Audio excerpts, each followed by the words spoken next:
Yeah.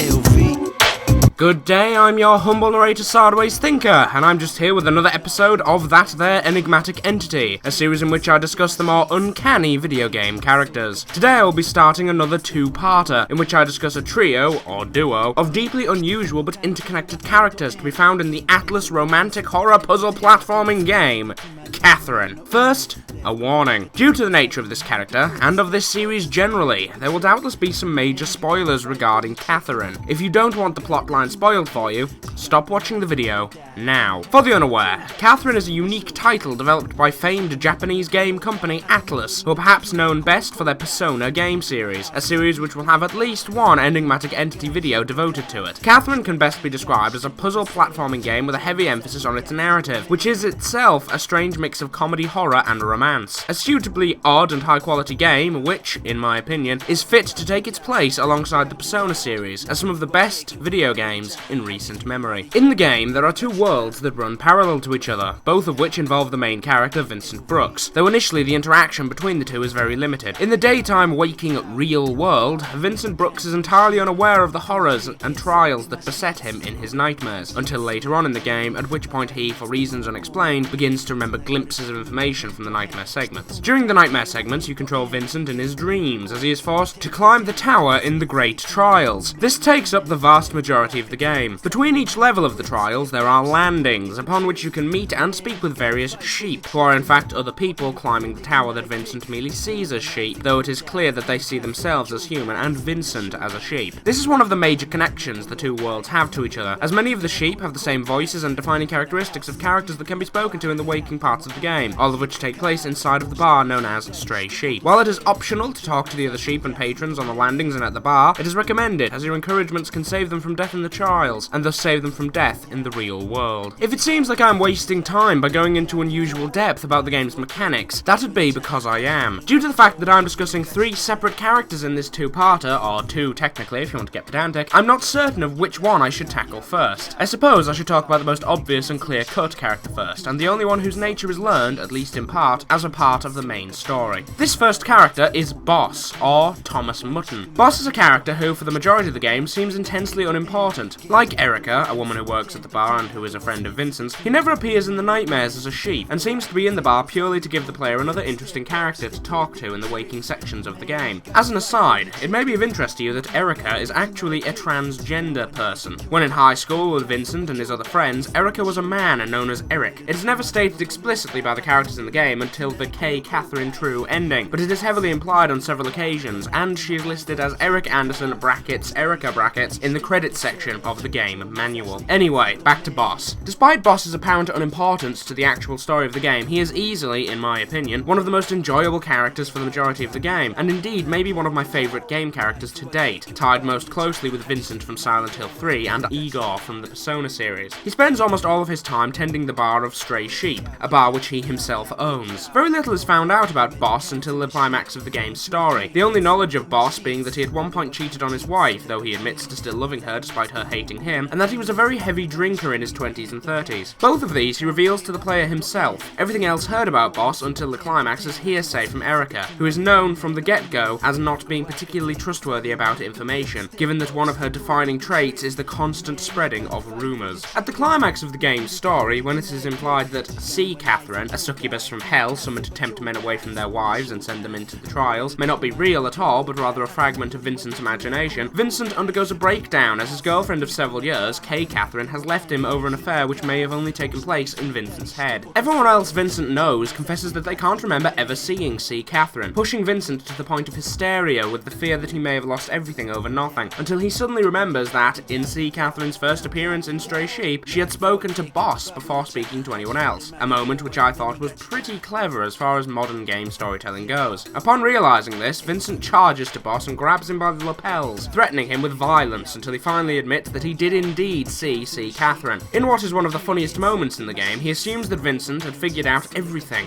and thus goes into a melodramatic villain speech in which he explains that it was him who set up the trials, to kill or separate unwilling men from their spouses. When it becomes obvious that Vincent didn't know any of this, and that the Boss has blown his cover, he nervously and pathetically attempts to pretend that he never said anything. When pressed by Vincent and Erica over what he said, he again reveals some information, including that his name is Thomas Mutton, and that he is an immortal and godlike entity. At several points in the game, it is mentioned by the characters Martha and Lindsay, two old women who are regular patrons at the Stray Sheep, that the Great Trials are a regular occurrence, and that there are a few men in the past trials that have survived and were granted wishes. Thomas Mutton is one of these, and given that the last mortal before Vincent to survive the trials was 300 years ago, he must be at the very least 3 or so centuries old. Thomas's wish, as it turns out, was to become a god, and so he was turned into Dumazid, I'm sorry if I've pronounced this incorrectly, and given control of the future Great Trials. After the revelation that he is in charge of the trials, Vincent challenges Boss and tells him that if he beats him, Boss must end the Great Trials permanently and bring one of the two Catherines to meet him, exactly which changes depending on the ending. Boss reluctantly agrees to this, and thus when Vincent goes to sleep that night, the final trial begins, in which Boss spends 2 of the stages as a boss fight, one as Thomas Mutton in a gigantic and demonic twist of his human form, and the other as a Dumazid, a gigantic floating head with a crown,